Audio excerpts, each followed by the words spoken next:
Om Shri Gurubhyo Namaha. Welcome to Vedic Heritage Jyotisha series part 5. In earlier videos, we have seen the days, weeks, months and years as per the Hindu calendar. Today, we will see the meaning of the commonly heard terms Uttarayana, Dakshinayana and Ritu. The solar year or Varsha is divided into two halves. If we mark the position of sunrise on the horizon every day, we will notice that over 6 months it shifts slowly towards one direction and the next 6 months it returns by the same path. That is because the earth revolves around the sun in an elliptical path. As the earth travels around the sun due to the 23.5 degree tilted axis, different points on earth receive different amounts of sunlight during this journey. The day when it reaches farthest from the sun before turning around is referred to as a solstice. Due to the tilt, at one end of the elliptical path, the Tropic of Cancer is in line with the sun, and at the other end, the Tropic of Capricorn. These mark the extreme north and south latitudes where the sun appears to turn when observed from Earth. For the northern hemisphere, the June solstice is the day when the North Pole is tilted most towards the sun. The sun appears directly overhead at the Tropic of Cancer. This day, the summer solstice, marks the start of summer in the northern hemisphere, and it falls on the 20th or 21st of June. This day has the longest daytime of the year. And the December solstice marks the day when the South Pole is tilted most towards the sun and the sun appears directly overhead at the Tropic of Capricorn. This day, the winter solstice, marks the start of winter in the northern hemisphere. It falls on the 20th or 21st of December. This day has the shortest daytime of the year. The seasons are reversed for the southern hemisphere. Starting from Makara Sankranti on January 14th, the 6 months that the sun moves north towards the Tropic of Cancer is called Uttarayanam, Uttara North, Ayanam movement. Similarly, starting from July 16th, the 6 months that the sun moves south towards Tropic of Capricorn is Dakshinayanam, Dakshina South, Ayanam movement. According to Srimad Bhagavatam, Uttarayana is the day when the daytime is shortest on the earth. Days start to increase from Uttarayana. This shows that winter solstice was considered the starting point of Uttarayana in ancient days. Today the solstice falls on 21st December, but Uttarayana starts only on 14th of January. I will try to explain the astronomical and astrological reasons behind this discrepancy in the next video. Let us now look at the significance of Uttarayana and Dakshinayana.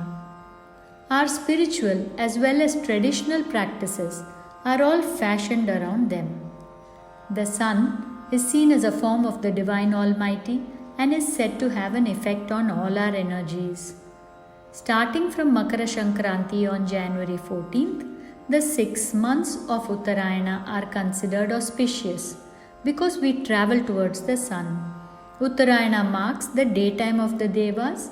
Harvest and spring festivals, marriages and other auspicious occasions are celebrated during Uttarayana.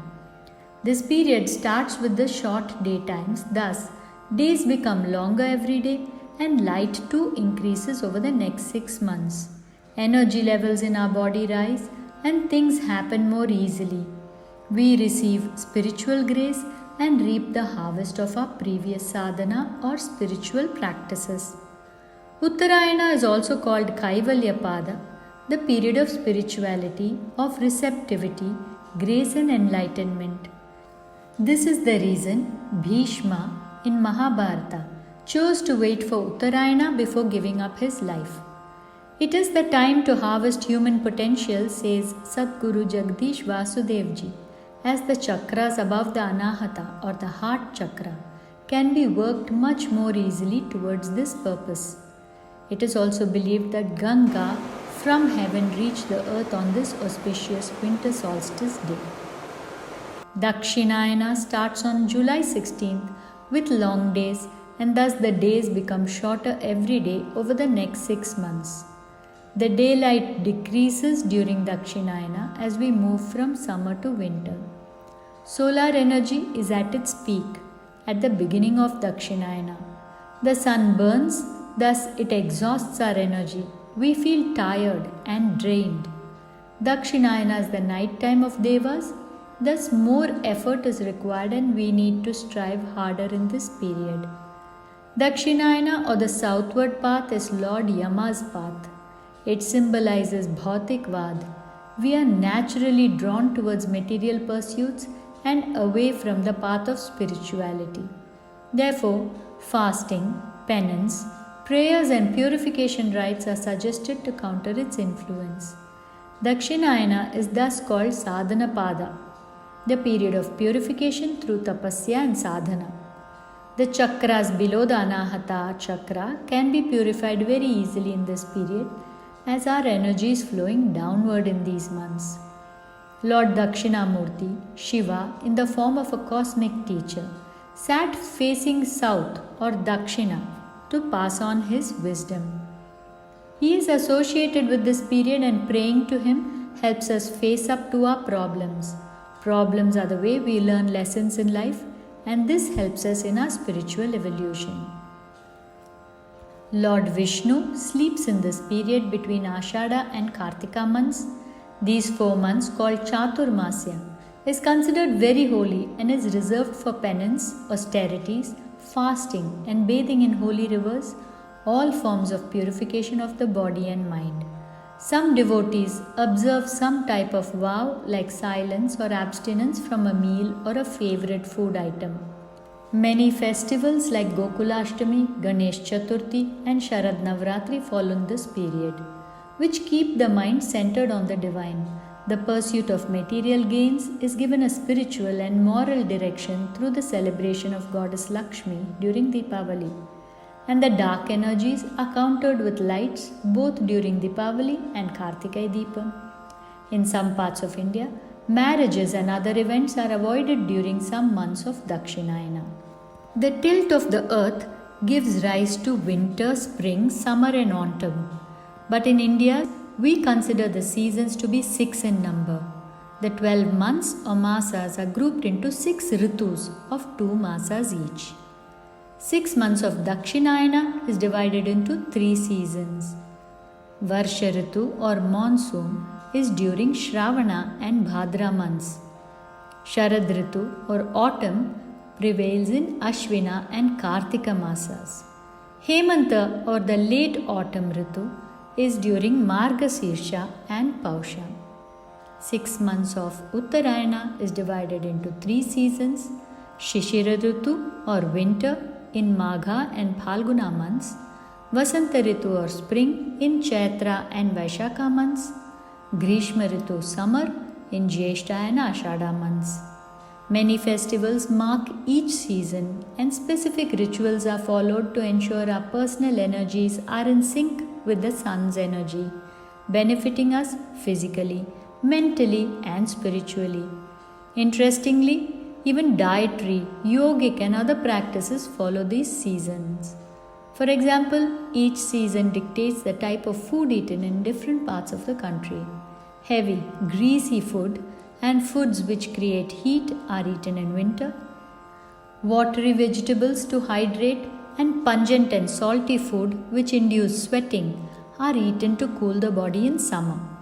And fasting periods like Navratri occur between major changes of seasons to help the body adapt to the changes in the sun's energy.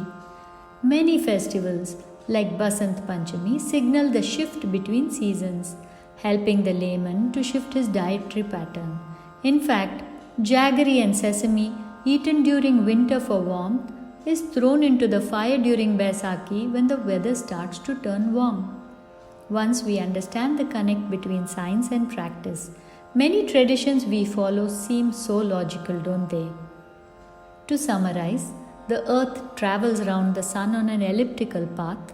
The farthest points from the sun in earth's journey are the solstices. The summer solstice has the longest daytime of the year and the winter solstice has the shortest daytime of the year. The 6-month period from 16th July to 13th January is called Dakshinayana, and the 6-month period from January 14th to 15th July is called Uttarayana. The year is divided into 6 seasons of 2 months each called Ritus. While the tilt of the earth and its revolution around the sun determine the seasons, there is one other movement called the wobble or precession. This is the reason for the difference in the dates of the winter solstice of the tropical calendar and Makara Sankranti of the sidereal one. We will look at that in the next video on Jyotisha. Hope you enjoyed this video. If you did, please like, comment and share with others. Thank you for watching. Hari Om.